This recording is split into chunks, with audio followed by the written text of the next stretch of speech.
అబ్బా next time మీ ఆయనతో fight అంటే ముందే తినేసి రావాలనే. అది సరే కానీ మన మునక్కల్లో మూలికలు చూసానే, వెరీ బ్యాడ్ రివ్యూనే. అవును, రీసెంట్ గా శ్మశానంలో సన్మానం అందరికి ఆహ్వానం అనే సినిమా కూడా ట్విట్టర్ లో అన్ని నెగటివ్ రివ్యూస్ వచ్చాయి. ఇలా అయితే టీఎఫ్ఐ ఏమైపోవాలి? మనం ఎవ్రీ వీక్ కిట్టి బడ్జెట్ వేసుకుని బతికిస్తున్నాం కాబట్టి సరిపోయింది. అవునే కరెక్టే. ఏంటి టీఎఫ్ఐ మీ వల్ల నడుస్తుందా? అవునండి మేమే. నేనేమో డార్లింగ్ ఫ్యాన్, ఇదేమో బాయ్ ఫ్యాన్, అదేమో బాబ్ ఫ్యాన్, అదేమో నాని ఫ్యాన్.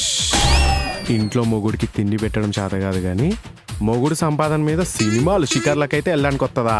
ఇలా అయితే సంసారాలు ఎప్పుడు చేస్తారు మీరంతా?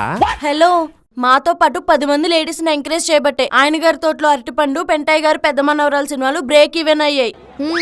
ఇదే నరికిన అరటి బొందలెక్కుంటది. విన్నావేంట్రా? ఏవే కొబ్బరిని కొనుక్కుని డబ్బులు ఇమ్మంటే లేవన్నావు? నేను నీ పార్టీ భయ్యా. ఆయన లేడీస్ అన్నాక 1.25 లక్షలు ఉంటాయి. అకౌంట్స్ అడగకూడదు అనుమాన పక్షిలాగా. నేను అలా అడగలేదనుకో త్వరలోనే అడుక్కు తినాల్సి వస్తుంది. అప్పుడు నువ్వే ఇల్లు నడుపుకోవాలి. ఏడ్చావులే. మరే ఇంత సింకులు ఉన్నారంటే వీళ్ళు ఇలా ఓవర్ యాక్టింగ్.